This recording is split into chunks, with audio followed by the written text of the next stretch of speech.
In the early morning hours of June 28, 1969, police entered a crowded bar in New York City called the Stonewall Inn. At first, it looked like another routine raid on a gay bar, the kind that had happened many times before. But this night did not end quietly. Patrons resisted, a crowd gathered outside, and anger that had built up for years spilled into the streets of Greenwich Village. The confrontation became known as the Stonewall Riots, or the Stonewall Uprising. It was not the first time LGBTQ people fought back against discrimination, but it became a turning point.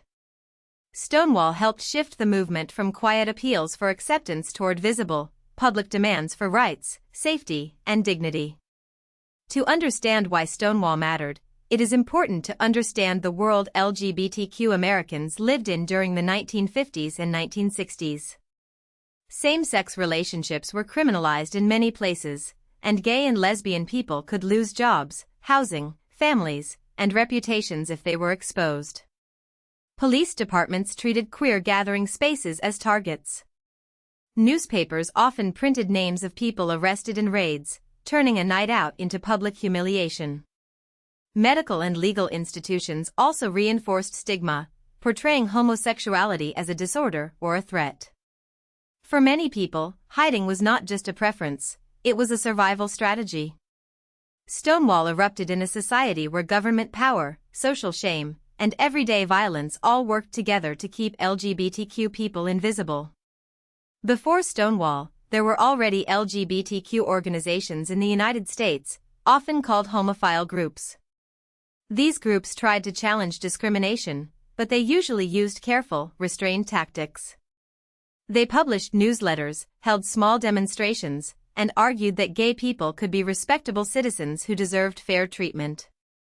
Their work was brave, especially in such a hostile climate, but it was often shaped by fear. Activists dressed conservatively at protests and avoided confrontation because one arrest could destroy a life. By the late 1960s, however, the political atmosphere was changing. The civil rights movement, anti-war protests, feminist organizing, and the counterculture all showed that public resistance could force national conversations. Younger LGBTQ people were watching and learning. Greenwich Village became one of the places where this tension was most visible. The neighborhood had a reputation for artistic life, political dissent, and social freedom. It attracted people who did not fit easily into mainstream expectations, including gay men, lesbians, transgender people, drag queens, homeless queer youth, and others pushed to the edges of society. Even there, freedom was limited. Few businesses openly welcomed gay customers. Bars became some of the only places where LGBTQ people could meet, dance, flirt, and form community. But these spaces were also vulnerable. Because liquor laws and police practices made openly gay bars risky to operate, organized crime often stepped in. The Stonewall Inn itself was owned by the mafia, not by the community it served. The Stonewall Inn was not glamorous in the way later memory sometimes imagines it. It was crowded, poorly maintained, and run for profit by owners who exploited a community with few alternatives. Yet it mattered deeply to its patrons. It was one of the rare places where men could dance together. It welcomed people who were often excluded even from other gay spaces, drag queens, transgender people, effeminate young men, hustlers, and homeless youth. For those with nowhere else to go, Stonewall offered a fragile kind of refuge. That made the police raid especially explosive. The bar may not have been ideal, but for many people inside, it represented one of the few public places where they could exist as themselves. Police raids on gay bars were common in the 1960s. Officers would enter, demand identification, arrest employees or patrons, and sometimes target people wearing clothing that did not match legal gender expectations. Often, raids followed patterns. They might happen earlier in the evening or on slower weeknights, and corrupt arrangements sometimes meant bar owners were warned in advance. The raid on Stonewall broke from that pattern. It happened late on a Friday night, when the bar was packed and the surrounding streets were active. The police did not have the same level of warning and control they usually relied on. What might have been planned as a quick display of authority instead unfolded in front of a growing crowd of angry witnesses. Inside the Stonewall Inn, the raid quickly became chaotic. Police began checking identification and separating patrons. Employees were arrested. Some people were released from the bar, but instead of disappearing into the night, they stayed outside. More people gathered, watching police load individuals into vehicles. The mood shifted from curiosity to mockery, then to outrage.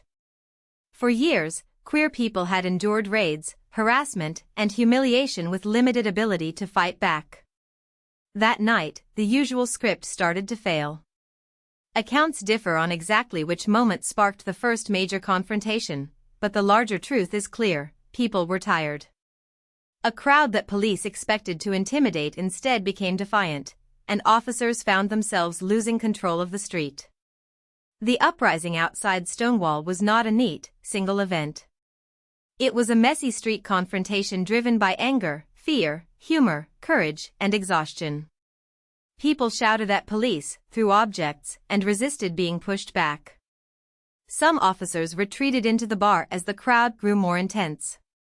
The conflict drew in neighborhood residents and passers-by, turning a raid into a public challenge to police power. What made the moment so powerful was not simply that people fought. It was that the most marginalized members of the community, people often treated as disposable, refused to vanish. In the streets of Greenwich Village, they made themselves impossible to ignore.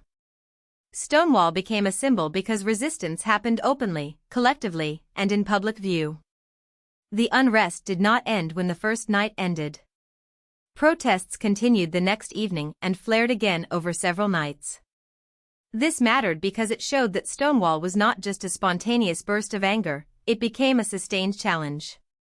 The community returned to the streets, and the neighborhood became a stage for a larger demand: the right to gather, the right to be visible, and the right to live without constant police harassment. The demonstrations also forced people who had felt isolated to recognize one another as part of a broader community. In the aftermath, the question changed. It was no longer only how to survive oppression privately. It became how to organize against it publicly. Within weeks of the riots, new activist groups began forming in New York. These organizations were more confrontational than many earlier homophile groups. They used the language of liberation, not just tolerance. They challenged police harassment, demanded public space, and created networks for organizing. Publications also emerged that spoke openly about gay and trans rights at a time when mainstream media often treated LGBTQ people with ridicule or silence. Still, building a unified movement was not easy. The community faced divisions of gender, race, class, and generation. Trans people, drag queens, street youth, lesbians, and gay men did not all experience oppression in the same way. Stonewall did not erase those tensions, but it created momentum for political action. 1 year after the uprising, activists marked the anniversary with public demonstrations in several American cities. These were not simply memorials.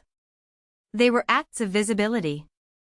Marching openly as gay, lesbian, bisexual, transgender, or queer was a direct rejection of the shame that had been imposed for decades.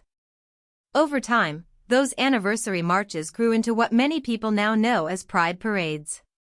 Today, pride events are held around the world near the end of June, linking modern celebrations to the events at Stonewall. But the origins were not only festive. Pride began as protest, as a public claim to safety, equality, memory, and belonging.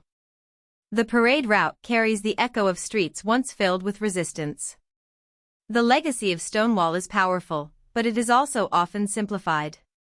Stonewall did not start LGBTQ resistance from nothing, and it did not immediately deliver equality.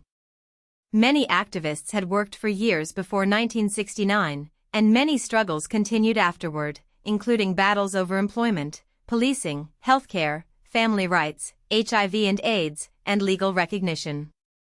What Stonewall did was give the movement a lasting symbol of collective refusal. In 2016, the site became the Stonewall National Monument, recognizing its importance in American history. The story endures because it captures a moment when people who were expected to stay hidden pushed back in public. Stonewall reminds us that rights movements are built not only by leaders, but by ordinary people deciding they have had enough. If you found this helpful, please like this video and subscribe for more explainers.